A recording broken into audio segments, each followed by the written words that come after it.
What's up, YouTube? ODST General back again. I do apologize for any noise in the background. I've actually currently got a dishwasher running behind me.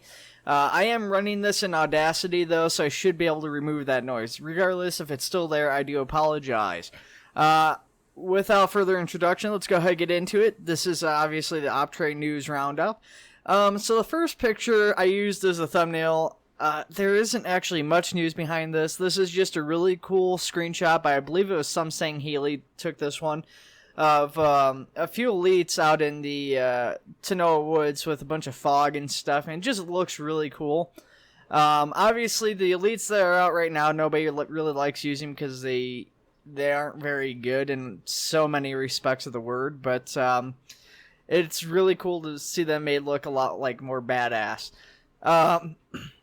I will say, though, we're going to keep this picture up. There is actually a campaign I found out about. I haven't seen it all. It's called the Green Hills Campaign. You guys should check it out. It's kind of an interesting video. I've only watched the first part, and I think there's 3 parts or something like that. But it's about a lone ODST who goes out into the city to retrieve an ONI operative, and he sees this first attack of the Covenant. You know, he just finds out about the Covenant right before he leaves, and the Covenant end up attacking the city, and he has to fall back and fight them from this little forward operating base they have. At any rate, let's keep going here. So we've got more Morthon Scorpion King and Burgess news in the thing here. Burgess has been working on He's been working on Morthon's Halo 3 armor, trying to fix some mistakes. I guess there are some mistakes with like the shoulder armor textures or something like that. So that's all been fixed. This screenshot shows what has been fixed, but I don't think we've really seen any pictures of that specific part previously, at least not really any good ones. But here's a close-up screenshot of the back, and it shows apparently what was fixed. Moving on to the next picture, we've got more of the same thing. These are actually retextures from various, I don't know if these are supposed to be like real-life counterparts, or if they're supposed to be like live-action film counterparts. That I'm not positive. I think these are based off of fan films from the way it sounded, but I'm not positive of that. Regardless, they look pretty cool. And once again, more retextured Halo 3 armors. So, the thing with these retextures, too, is that they will be released whenever Morthon and wherever Morthon chooses to release his Halo 3 armor, which will presumably be with First Contact whenever that sees release, but he may release these retextures as part of OpCan, he may not. And then finally, this one's actually pretty big. Morthon is working on the Halo 3 shotgun. It's still got some work. He's still some things he's unhappy with it, but interesting fact, Morthon made a short video that everybody's been teasing in his slideshow. It actually is a short video, and you get to see this bad boy in use. So that's pretty cool. Going forward, we've got the Pavilion from Halo 3 ODST. The devs had put forward a task for everybody in the community. If you were interested in trying to help out, here's a list of really basic assets they needed. This one's actually one of the slightly more complex ones. But it's turning out pretty cool so far. Obviously, there's some stuff missing here, you're saying. Well, that's okay, because it's been added in the next picture, as you guys can see. And he's also been kind of messing around with the in-engine, I think it was a texture thing. It's a material thing or something. I can't remember. Unfortunately, I cannot remember who contributed this piece right offhand. Regardless, it is appreciated, good sir, so thank you for that.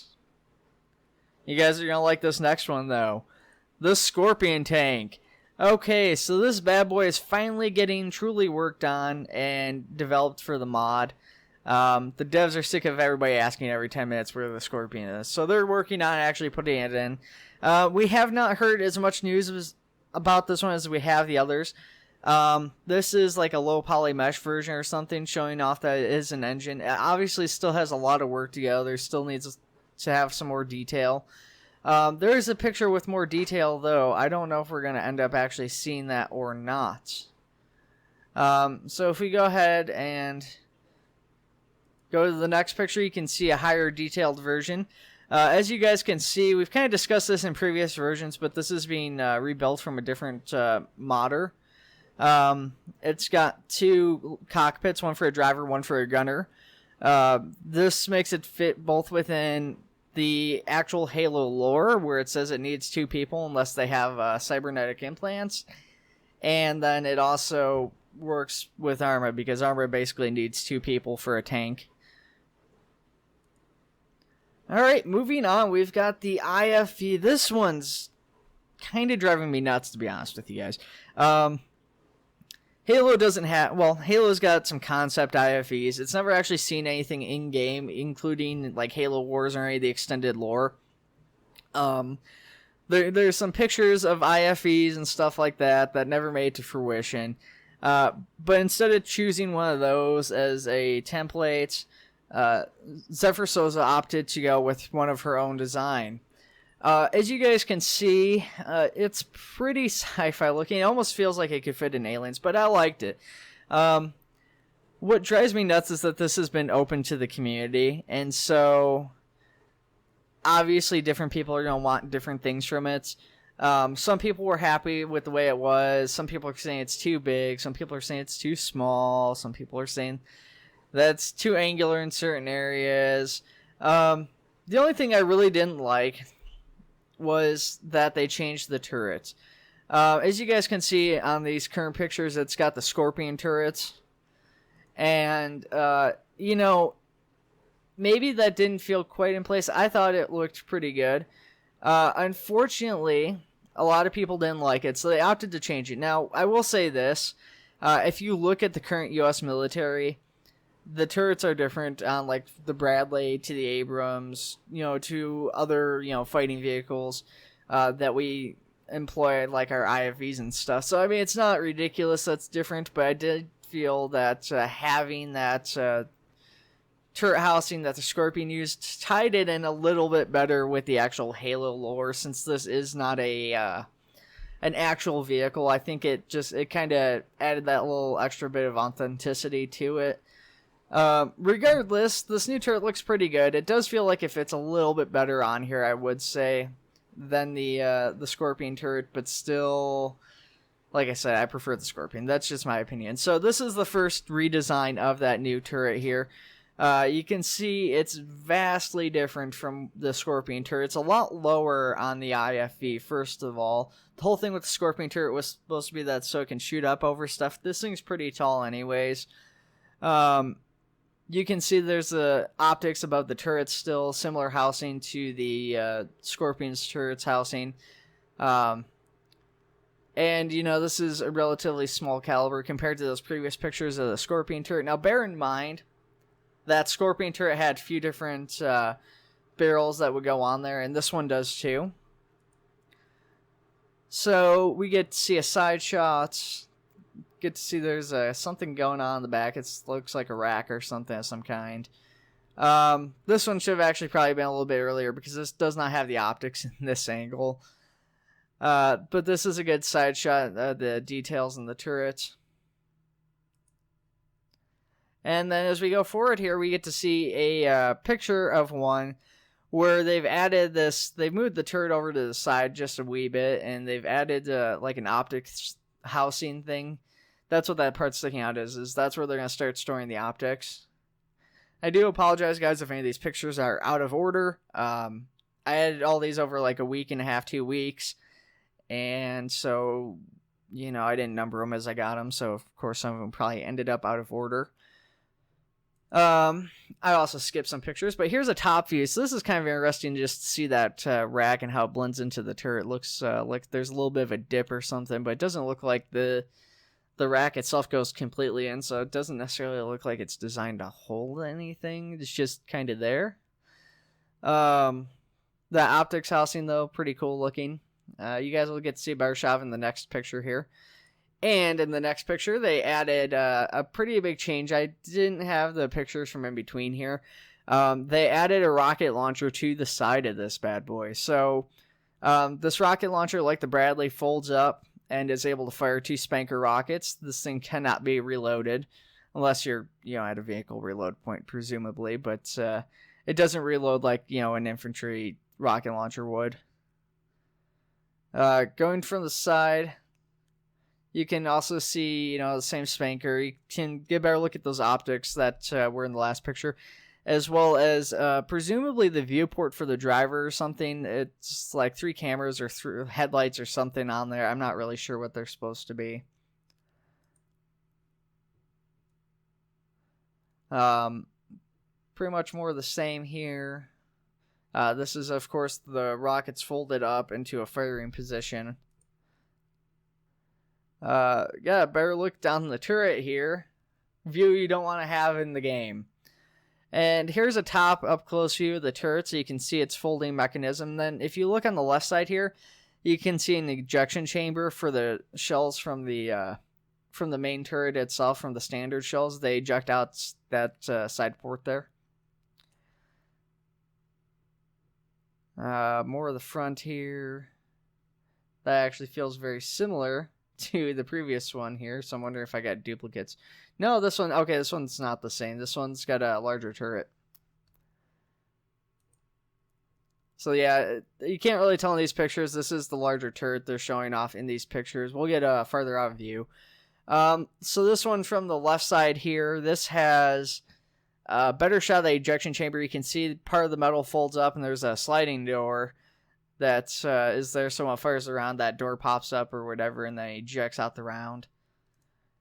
Here we've got a back view showing out the interior being cut out. You can see the driver in there and another person on the side for scaling. This one's probably one of the better pictures because this gives you a really good idea of how the interior is going to work. With this cutout, you've got your driver. In the front section, you've got a guy who's kind of off to the side in the front section. I'm not sure what his role is. I would presume he probably works the turrets. That would be what I'd imagine. So it's something similar to how the longsword's set up on the interior. And then in the back, you've got presumably 8 seats. I'm imagining that each of those seats here has a counterpart on the other side. And then we've got our first real good shot of the bigger turret here. So there is that. And then you can see ramp off to the side here, just barely, and we'll get a better shot of that as well. Moving on, we've got to look at a couple of different tires. Now, Zephyr Souza was asking the community which of these you guys liked better. Sorry guys, I'm getting really bad cotton mouth all of a sudden. Anyways, I think this was already decided on. I don't know which wheel they chose. Personally, I like the top wheel a little bit more, at least from the side. From the front, that's room for debate. But definitely pretty interesting looking tires. And then one last final IFV shot. This one's just showing off that ramp a little bit better. You get to see a more completed version of the turret and everything. This thing's pretty much looks like it's just about done here. Obviously, it needs its texturing and stuff like that. It needs to be configured to go in the game. So there's still a lot of work. But from the modeling side, it's just about done, I'm pretty sure. And we have one final thing to go over for you guys. And that is this ramp here. It's actually not a ramp, it's a piping system. Nobody really knows what it is, but this is in Halo 2. And I've got a picture to show that original version off. It's been modified some for Arma 3. But these pipes run something to the ocean, or they pull in water from the ocean. Nobody really knows what they're doing. They're just cool ramps. As I'm assuming this is Big Woke is doing the modeling, because he was the one who posted the picture, is showing here as he flies over it in a Warthog. And of course, that final picture is promised. Here is the Halo 2 version. Obviously, this is the original Halo 2. So it's a lot lower resolution. It's a lot more plain and stuff than the current one, but still, it gives you a good idea of what to actually expect once it's in game.